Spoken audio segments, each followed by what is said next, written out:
Alright, welcome back. We are on Renegade. I know it's your show, Jay. I just jumped over your ass, but... You know what? You're fucking Mr. TW, and the only reason that I fucking exist with as many views as I get is because of your ginger ass. So you know what? If you want to do the intro, if you want to do the fucking intro, Drunk Jeff, coming back to part 2, I will concede it and allow it, because you are the star here. And the problem is my blue, green, whatever you want to call it, is gone. I still have some of mine because I am nursing it. What are you drinking, though? Cherry Coke. Fucker. Straight edge, baby, straight edge. Sorry. Black and yellow, black and yellow, black and yellow. I'm drinking nothing at all, remaining straight edge for the rest of the evening. That's true, because caffeine is kind of a drug, so you know. I was about to say, caffeine kills too. Yeah. So anyways, so as we left off, yes. As those of you that watched Raw know, we had an epic main event that had jack shit to do with a fucking match, really. Yeah, honestly, the main event match was John Cena and R-Truth in the Spin the Wheel Tables match. Yeah. Okay, before we get to... Go ahead, Jeff. Soapbox is yours. What are they doing with Booker T? Just had to say that real quick. What are they doing with Booker T? They bring him back in the Rumble, and they're trying to make him a legit commentator on Smackdown, and he's failing at that miserably. Actually, I kind of liked him on Smackdown. Not as much as I liked Taz or JBL. Or even Foley. But I think Booker T is slowly starting to find his niche. It took Foley a minute to find his groove there. But luckily they put Foley with JR. This is true. They've got fucking... Booker T is heads and tails better than Stevie Ray ever was on commentary. That's not saying much. Stevie Ray, dude. You know, when I got on the... But anyway... And then they have him be the fucking spin the wheel lackey. I want a pillow fight. That's my favorite match. I want a pillow fight, sucker. It's like, Booker, if you want a pillow fight, seriously, call your wife, have her talk to her, knock out his friends. She can referee so you don't get in trouble watching it, and make it happen. Seriously. Because otherwise, we go for you, nigga. Okay. Anyway, You did it. Tell me he didn't just say that. I did it. I did it. It's fine. Black and yellow, black and yellow. Shout out to all the black dudes who watch the show. I appreciate you. We love you, silly Negroes. We love you. Okay, anyway. That's definitely getting there. And this is no, it's not. Why are you getting me out?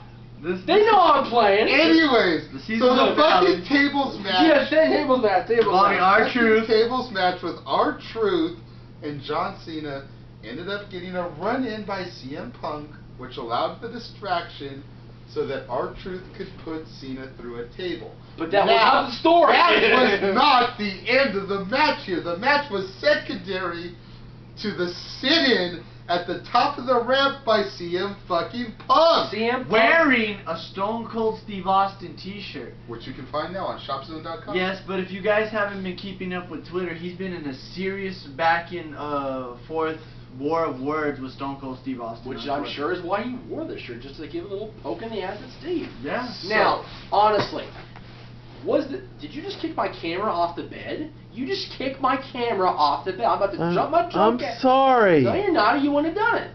Anyways. Now. No. Did you guys ever play about Ric Flair?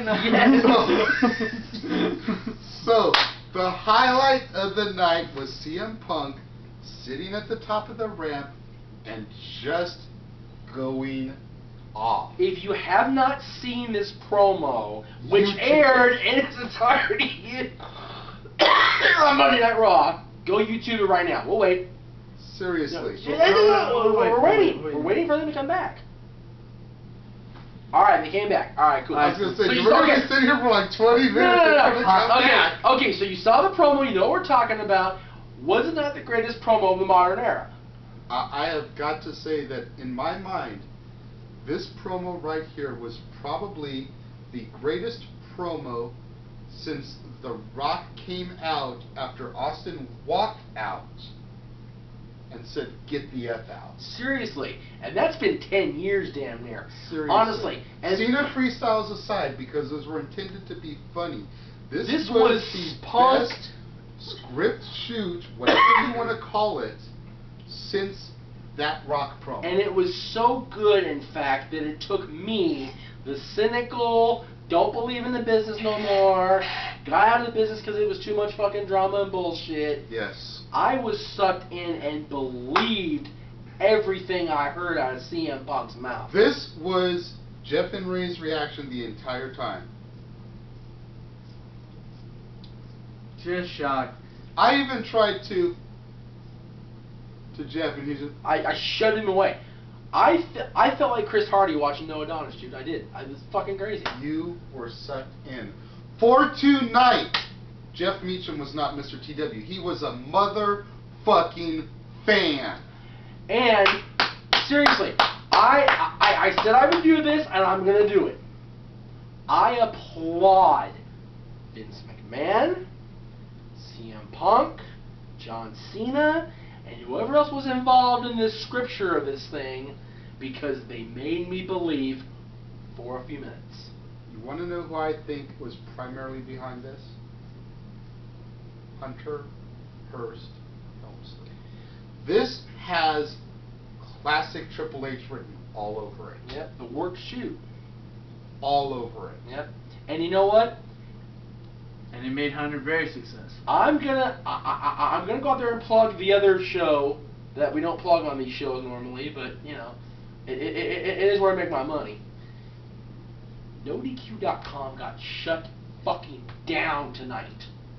Aaron called me. What the fuck is going on up there? I'm like, you tell me, dude. No, I can't. The site's shut down. Punk goes into his diatribe, gets cut off, goes to the back, and then the real story begins because Cole announced he's suspended just to us. Yep. Because wasn't that even- part had been... We're even getting looks from Statboy over here. The TV had already gone black. Michael Cole gets on the microphone. Can I have your attention, please? He didn't say that. He's like, excuse me, everybody. I know. I just... Yeah. That's That's Cole's gimmick, yeah. Excuse me, everybody. I just been informed from headquarters, not from the back, not from the GM, from headquarters. Punk has been indefinitely suspended. Took the words right out of my mouth. So, I'm sorry. I'm drunk off my ass. I apologize.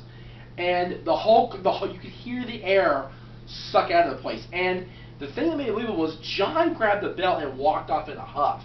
Yes, he did. And then he came out both guns blazing when Raw took the air for the next week. Which both guns we'll get to next week. And both guns blazing about it. Exactly. Well, see, so I have to ask you guys, you know, even though we know what happened the next week, which we'll get to on the next week's show, at the end of the first Raw, without diving too much information into the second Raw, but at the end of the first Raw, what were your thoughts as to where this storyline was heading? Because we already know the outcome. I had 7 words. Okay. And I said it over and over to both of you. What the fuck is going on here? Right? Like I said before, this company I believe is better than it was 10 years ago. And I get heat for that from you YouTubers. Still, I love you.